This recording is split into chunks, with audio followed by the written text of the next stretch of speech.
பெரம்பலூரில் நடைபெற்ற புதிய தலைமுறையின் வீட்டுக்குரு விஞ்ஞானி நிகழ்ச்சியில் வெற்றி பெற்ற மாணவ மாணவியருக்கு பரிசுகள் வழங்கப்பட்டன. பெரம்பலூர் மாவட்டத்தில் புதிய தலைமுறையும் ரோவர் கல்வி குழுமமும் இணைந்து நடத்திய வீட்டுக்குரு விஞ்ஞானி நிகழ்ச்சி ஹேன்ஸ் ரோவர் பப்ளிக் பள்ளியில் நடைபெற்றது. இதில் மாவட்டத்தைச் சேர்ந்த அரசு மற்றும் தனியார் என 30 பள்ளிகளிலிருந்து 300க்கும் மேற்பட்ட மாணவர்கள் கலந்து கொண்டு 150 அறிவியல் கண்டுபிடிப்புகளை காட்சிப்படுத்தினர்.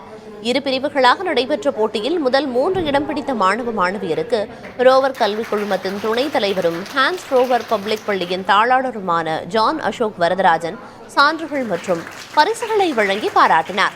மேலும் நிகழ்ச்சியில் வெற்றி பெற்ற மாணவர்கள் மட்டுமின்றி பங்கேற்ற அனைவருக்கும் சான்றிதழ்கள் வழங்கப்பட்டன.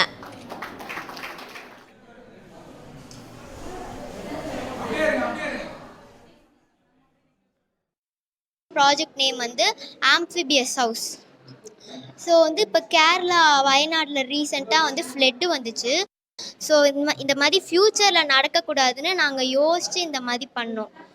ஸோ இப்போ நாங்கள் ஜூனியர் லெவலில் டிஸ்ட்ரிக்ட் ஃபஸ்ட்டு வந்திருக்கோம். நெக்ஸ்ட்டு ஸ்டேட் லெவல் போக போகிறோம். எங்களுக்கு ரொம்ப ஹாப்பியாக இருக்குது.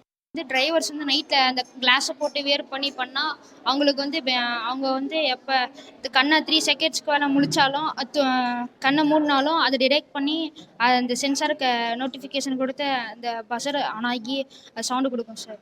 அதனால வண்டி நிற்கும் சார். இண்டிகேஷன் ஆக்சிடென்ட் ஆகிறதுக்கும் சார்.